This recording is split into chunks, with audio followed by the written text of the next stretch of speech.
have a chronic pain syndrome that's called reflective sympathetic dystrophy, and I don't really talk about it very much on YouTube and social media, and I thought this would be a good place to answer some questions I get asked and also tell you a little bit about my history of living with a chronic health condition. If you're just meeting me, my name is Amy Cross and this is the Cross Legacy, where I have been able to teach a lot of the skills that I learned about produce and saving money on groceries, and even had a TED Talk where I was able to share more of my story of having a chronic illness. So a lot of the things that I know how to do are to prepare for those days that are harder for me.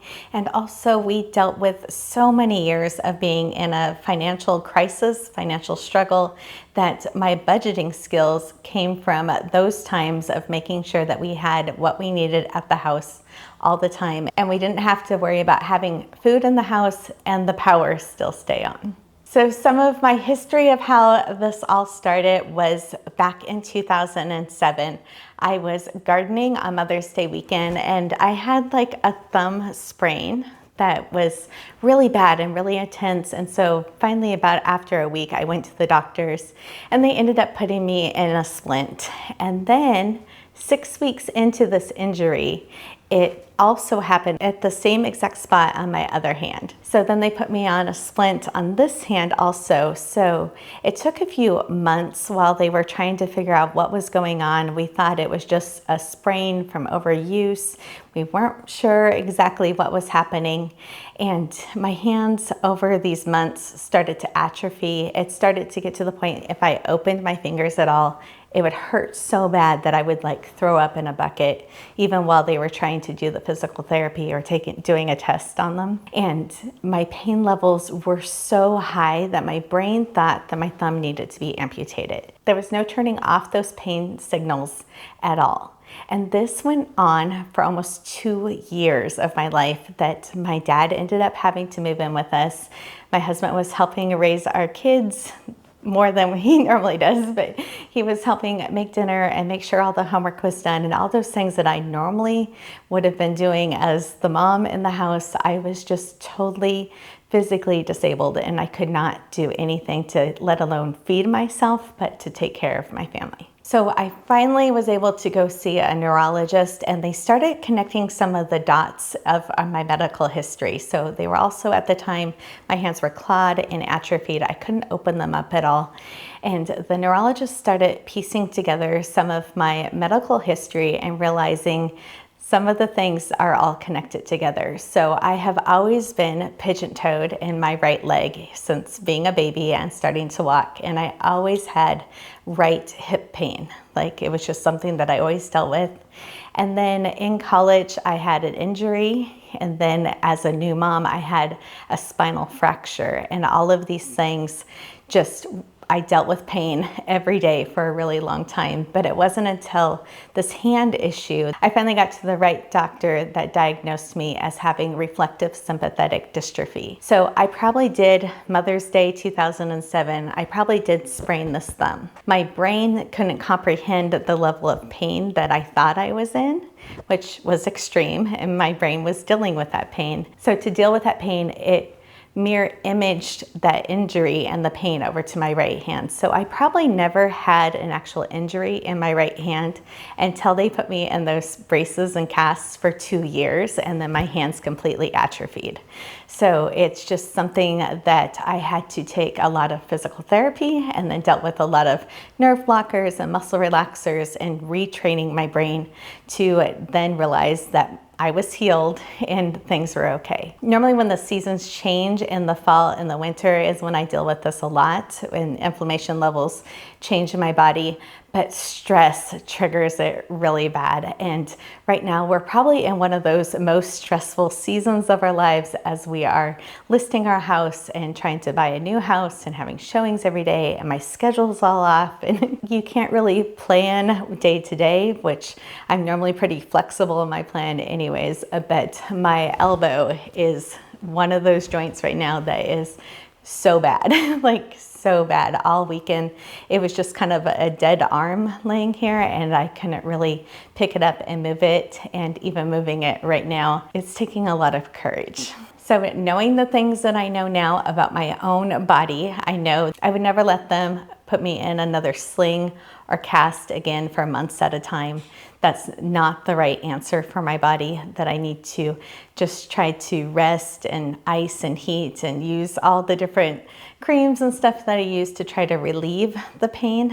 And I also take 2 baths every single day. I take a morning bath in Epsom salt and an evening bath, and it helps just keep everything calmed down most of the time. I will say that today is a really hard day. We are changing the things that we were planning on filming today, but I thought it was a good time to really talk about like how hard things can be when you're dealing with a chronic illness like this. So there's been 3 times over the last 20 years that I've been in a wheelchair also for months at a time. I've had a spinal cord surgery. I've went from only being able to crawl across the living room or just go step by step on my bum down the stairs to being able to walk and being healthy and all of these things that have changed. But again, I just never know when my body is going to literally attack a joint or a part of my spine, and it will lay me up for a while during the flare-up. One of the things that I realized over the last 10 years, and it was as we found out that one of our kiddos had some allergies, is that my diet and what I eat, and if I eat out, that also really affects my inflammation levels. A doctor would have told me 20 years ago, oh, you just need to change your diet and your pain's going to go away. I would not have been happy hearing that. But as I made that decision on my own to cut out preservatives and additives and try to eat as clean as I can, I really realized that for most of the time, I'm not getting these flare-ups. But this is also the reason why I learned how to batch cook. I learned that on my good days when I'm making dinner, if I can put some of those servings away and put them in the freezer so I can pull them out another day, it was a game changer for us that we were able to actually have meals that are ready to go. And even though I've been really healthy the last couple of years, except for this little flare up right now, I'm still in that habit of having meals and easy things to do. And I think it's really important, especially when you're the mom in the house, that you ask for help from the rest of the family.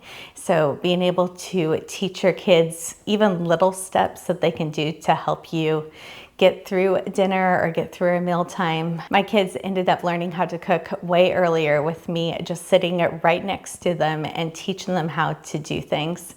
And Mike also has a big list of meals that he could prepare at a moment's notice. And most of those meals, we always have all of the ingredients here in the house. So he has a set list of things that he knows how to make really easily without it being stressful. And we have the ingredients here in the house. And I think that's really important that we have kept that even through the different seasons of our lives, that I can get help whenever I need it. A couple other things that I kind of dealing with all of this stuff is I also have a speech issue. So sometimes in videos, you will hear me totally say the wrong word and not even catch that I said it. I did it the other day and I called cherries strawberries in a video, and we didn't even hear that I did it until later when we were video editing. So sometimes you're going to hear me say the wrong word. Sometimes it's because the word starts with the same letter as something else. I get April and August mixed up all of the time, and that is just part of the processing of my brain that is trying to deal with pain and other things, that sometimes my words don't come out exactly how I like. Or there are lots of cuts on a video, or I repeat myself. And that is also part of the process of me trying to get my words out and be able to teach something. But there's a lot of editing that has to happen on the other end of things because I misspeak sometimes. You'll also hear me say that we have one content day a week, and that is when we have somebody come in. They're helping with the camera and trying to catch whenever I misspeak and encouraging me and smiling and sometimes laughing over there so I can get through hard things. But we do that because that way I can plan ahead for one hard day a week where I get dressed and I actually put makeup on and I'm planning all of the things. And then most of the rest of the week, I don't look like this. I don't have eyelashes on.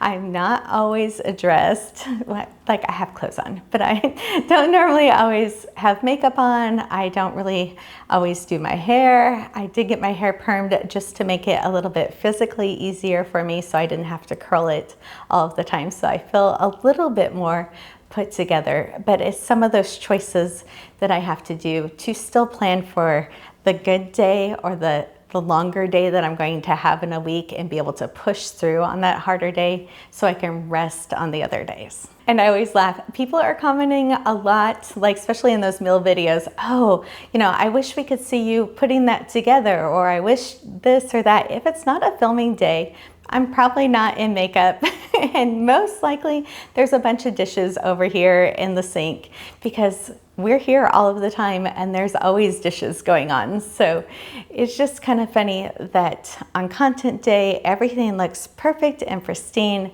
And then the other days that I'm making dinners and making meals, it's just real life. So I just think it's a really good reminder to remember that social media, YouTube, is the highlight reel of people's lives, and it's not what the behind the scenes look like hardly ever.